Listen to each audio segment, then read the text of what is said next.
고향으로 돌아가는 야곱. 야곱은 삼촌 라반의 집에 오랫동안 머물렀어.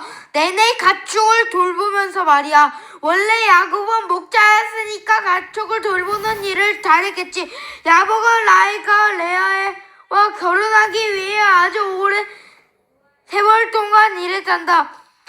그렇게 삼촌을 위해 일하는 동안 야곱은 자녀도 많이 얻었지. 아들 11명, 딸 1명이어서 그중 막내 아들의 이름은 요셉이었지.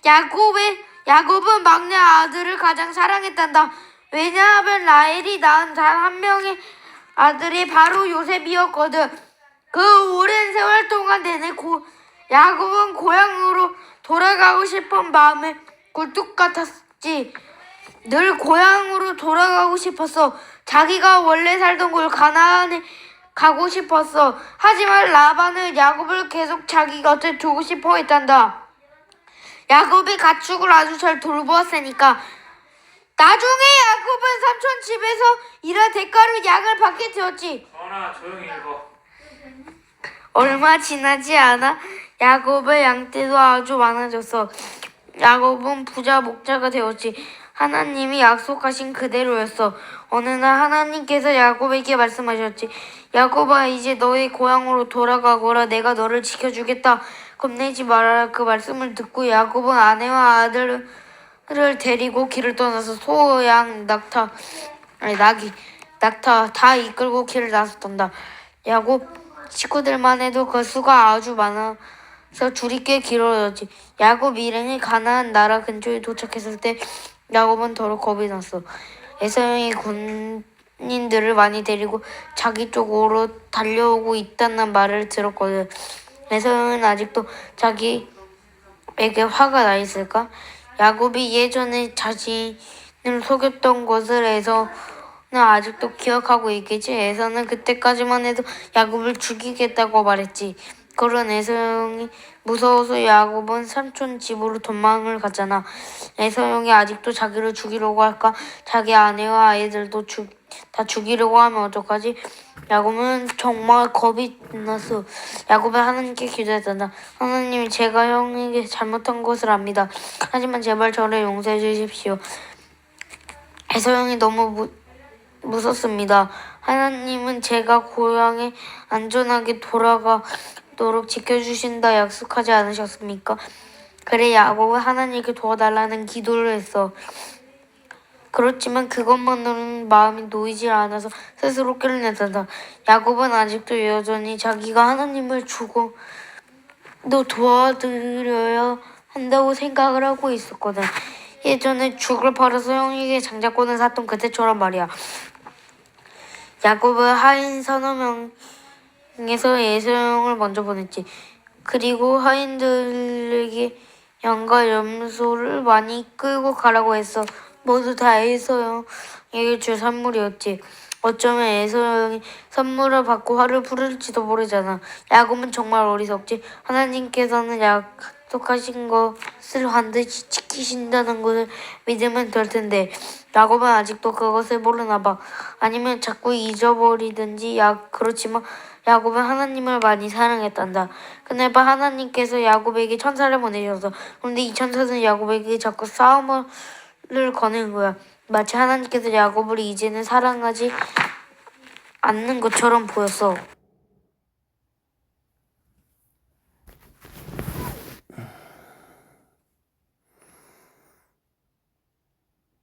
하나님만 믿으면 돼. 스스로 똑똑한 척 뼈를 낼 필요가 없어. 그때 하나님께서 야곱에게 멋진 새 이름을 지어주셨어. 이스라엘이라는 이름이었지. 이제 야곱은 이름이 두 개야. 야곱이라는 이름과 이스라엘이라는 이름. 나중에 야곱의 자손은 이스라엘 민족이라고 불리게 된단다. 이스라엘 민족이라는 뜻은 이스라엘의 자손이라는 뜻이야. 다음날 야곱의 식구들은 다시 길을 떠났어. 길을 떠난 지 얼마 되지 않아 저 멀리서 먼지 구름이 몰려오는 것이 보였어. 에서형이 자기 군사들을 이끌고 이쪽으로 달려오는 것이었어. 에서형이 아직도 야곱에게 화가 나 있다면 어떡하지? 하지만 야곱은 이제는 에서형을 무서워하지 않았어. 하나님께서 자기를 지켜주실 거라고 굳게 믿었거든. 야곱의 식구들이 있는 곳에 도착한 에서는 낙타에서 펄쩍 뛰어내렸지. 그리고 야곱을 향해 달려와서 에서는 야곱을 끌어안으며 입을 맞추었단다. 에서용은 야곱에게 화가 나 있지 않았어. 오히려 야곱을 만난 것을 기뻐했단다. 에서도 아주 큰 부자가 되어 있었거든. 아버지 이삭이 야곱만 축복해 주었다고 속상해할 이유가 없었지. 정말 다행이야. 모든 일이 잘 되었어. 이제 야곱은 평화롭게 가던 길을 계속 걸어갈 수 있었지. 아버지 이삭과 어머니 리브가가 살던 고향 헤브론을 향해서 헤브론으로 가는 중에 야곱은 하나님께 제사하기 위해 베델이라는 곳으로 먼저 갔단다. 아주 오래전 야곱이 하나님께 제사하겠다고 약속했던 곳이 바로 베델이 있잖아. 거기서 야곱은 하늘로 올라가는 계단 꿈을 꿨지. 그곳에서 제사를 드린 야곱은 헤브론을 향해 계속 갔어. 양떼와 어린 양까지 데리고 가는 길이어서 빨리 걸을 수 없었단다. 하지만 고향이 점점 가까워지고 있었어. 야곱 일행이 헤브론 근처에 이르렀을 때 라헬이 아기를 낳았단다. 이번에도 아들이었지. 이 아들의 이름이 베냐민으로 지어졌단다. 이제 야곱은 아들이 12명이나 되었단다. 근데 아주 슬픈 일이 일어났어. 라헬이 베냐민을 낳다가 죽은 거야. 야곱은 무척 슬펐단다. 라헬을 많이 사랑하고 있었거든. 마침내 야곱은 고향 집에 도착했지. 아버지 이삭은 살아계셨지만 어머니 리브가는 이미 돌아가신 뒤였어. 나이가 많은 이삭도 얼마 지나지 않은 세상을 떠났단다. 에서와 야곱은 함께 아버지를 부터 들었지. 그 후 에서는 다른 나라에 가서 살겠다고 떠나단다. 야곱은 자기 12아들과 함께 헤브론에 계속 살기로 했지. 결국 야곱이 아버지 재산을 모두 물려받았고 하나님께서 약속하신 일이 모두 그대로 이루어졌지. 요셉과 형제들. 아버지 야곱은 아들 12명과 함께 헤브론 땅에 살았던데 야곱에게는 양떼도 많이 있었고 염소, 낙사, 나귀도 많이 있었지. 야곱의 아들들은 양과 염소를 돌보는 일을 했어. 야곱이 특별히 사랑하는 아들은 누구였지? 그래, 요셉이야. 일단 여기까지 읽겠습니다. 구독과 좋아요 눌러주세요. 뿅.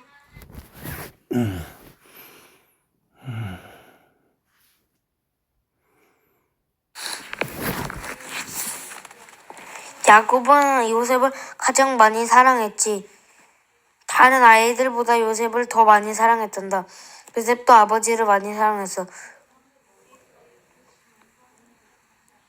그리고 아버지의 말씀 늘 순종했단다. 요셉은 아버지 야곱이 이야기를 들려주실 때면 아주 좋아하며 들었지. 아버지 야곱은 요셉에게 어머니 라헬에 대한 이야기를 해줬어. 요셉은 어머니가 돌아가시고 안 계셨단다. 동생 베냐민을 낳고 돌아가셨어. 야곱은 하나님에 대한 이야기도 많이 해주었지. 요셉은 그 이야기도 아주 좋아했어. 요셉은 하나님을 무척 사랑했단다. 아버지 야곱은 요셉에게 하나님께서 언제나 지켜주신다는 것을 가르쳐 주었지. 또 하나님은 우리에게 무엇이든 좋은지 잘 알고 계시는 분이었고 우리는 그 사실을 확실하게 믿어야 한다는 것을 요셉에게 가르쳐 주었어. 다른 이들은 하나님을 많이 사랑하지 않았단다. 오히려 나쁜 짓을 종종 했지. 요셉은 형들이 나쁜 짓을 하느라는 것이 못마땅했어. 그래서 아버지께 형들의 잘못을 이야기하곤 했단다. 그럴 때마다 형들은 오히려 요셉에게 화를 내며 싫어했지. 고재절쟁이. 형들은 요셉을 이렇게 불렀어. 17살이 되자 아버지 야곱은 요셉에게 예쁜 겉옷을 선물했단다. 빨간색, 초록색, 노란색, 파란색이 있는 멋진 옷이었지. 꼭 왕자가 입는 옷 같았어. 형들은 한 번도 그런 멋진 옷을 입어본 적이 없어. 그래서 요셉에게 셈이 났지. 요셉이 하는 하는 짓은 뭐든지 알매기만 했단다. 형들은 정말로 도생 용서가 살아가지 않나 봐. 그러던 어느 날 형들은 더 화나게 하는 일이 일어났단다. 요셉이 형들에게 아주 이상한 이야기를 해주었거든. 요셉이 말했어. 내가 어젯밤에 꿈을 꿨어요. 꿈에 우리 모두 밭에서 일하고 있었지요. 곡식을 꽂는 일을 하고 있었어요. 곡식 줄기를 잘라서 모으고 단단히 묶고 곡식단을 만졌지요. 그때 어떤 일이 일어났는지 아세요? 제가 만든 곡식단이 똑바로 일어났어요. 그리고 제 형들이 만든 곡식단이 제 곡식단 주위에 빙 둘러서는 거예요. 그리고 제 곡식단을 향해 머리를 숙이면서 절하는 것이 아니겠어요? 형들이 이 이야기를 좋아했을까? 아닌지 아주 기분 나쁜 이야기라고 생각했단다. 뭐라고 해야지? 그런 쓸데없는 이야기 좀 꾸며내지 마라. 네가 나중에 우리 대장이라도 될 거라고 생각하는 모양이지. 이런 허풍쟁이. 그 일이 있는 뒤로 형들은 요셉을 더 미워했단다. 얼마 후 요셉은 또 다른 꿈을 꿨어. 그 꿈은 형들에게 말해주었지. 그리고 이번에는 아버지께도 말씀드렸어. 요셉의 꿈 이야기를 들어봐. 제가 또 꿈을 꾸었어요. 꿈의 하늘에 있는 해와 달과 11개 별들이 나타났어요. 그리고 그 해와 달과 11개의 별이 저를 보고 절을 했어요. 그 11개 별은 보나마나 요셉의 형제들을 말하는 것이겠지. 요셉의 형들은 이번 꿈 이야기를 듣고 기분이 더 나빠졌단다.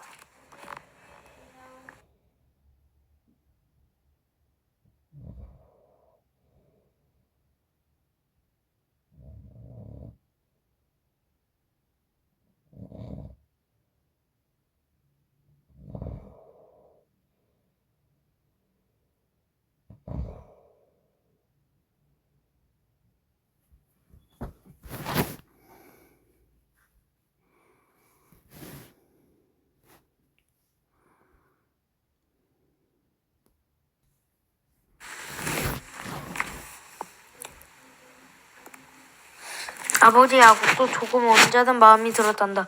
여기 야곱이 요셉에게 말했지. 요셉아, 그게 대체 무슨 말이냐?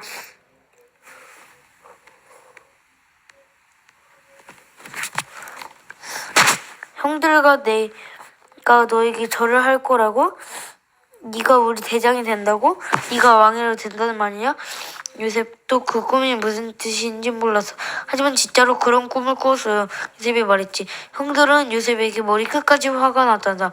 하지만 아버지 야곱은 그 꿈을 잊지 않고 기억해주고 주었단다. 어쩌면 이 꿈이 정말로 어떤 의미가 있는지도 모르니까, 어쩌면 요셉에게 중요한 일이 일어날지도 모르니까 어느 날 형들이 양과 염소떼를 이끌고 들판으로 나갔단다. 집으로부터 아주 멀리 떨어진 곳으로 가 몇 주 동안 집을 떠나 있었어. 요셉과 베냐민 형들을 따라가지 않고 집에 남아 있었어. 야곱은 큰 아들들이 들판에서 잘 지내고 있는지 궁금했단다. 그래서 요셉에게 형들이 일하는 곳에 한번 갔다 오라고 했지. 요셉은 아버지 말씀에 따라 형들을 찾아서 길을 떠났어. 들판에 있던 형들은 저기 멀리 눈에 번쩍 뜨이는 멋진 겉옷을 입은 사람이 오는 것을 보았어. 형들은 단번에 그 사람이 요셉인 줄 알아봤단다. 저기 얄미운 요셉이 오고 있어. 요셉을 알아보자마자 형들 마음속엔 요셉을 샘내고 미워하는 마음이 마구 생겼어. 자기들 동생이지만 꼴도 보기 싫을 만큼 미운 거야. 형들이 이렇게 말했어. 우리 저놈을 죽여버리자. 죽여서 저기 우물 안에 던져버리는 거야. 앞으로 두 번 다치큰 후 볼 일이 없다고 하자고. 그리고 저놈이 말한 그 우기로 꿈이 어떻게 되는지 두고 보자고. 아버지께는 사나운 짐승이 요셉을 해줬다고 말하는 거야. 어떻게 형들이 이런 끔찍한 말을 할 수 있을까? 형제 첫째는 루벤, 룸은 동생들이 주고받는 이 말을 듣고 정말 끔찍하다고 생각했어. 룸은 동생들의 말을 잘랐어. 안 돼, 우리가 동생을 죽이다니 말도 안 돼. 대신 요셉을 저쪽 우물 안에 던져버리는 건 어때? 그러면 요셉은 저절로 죽게 될 거라고.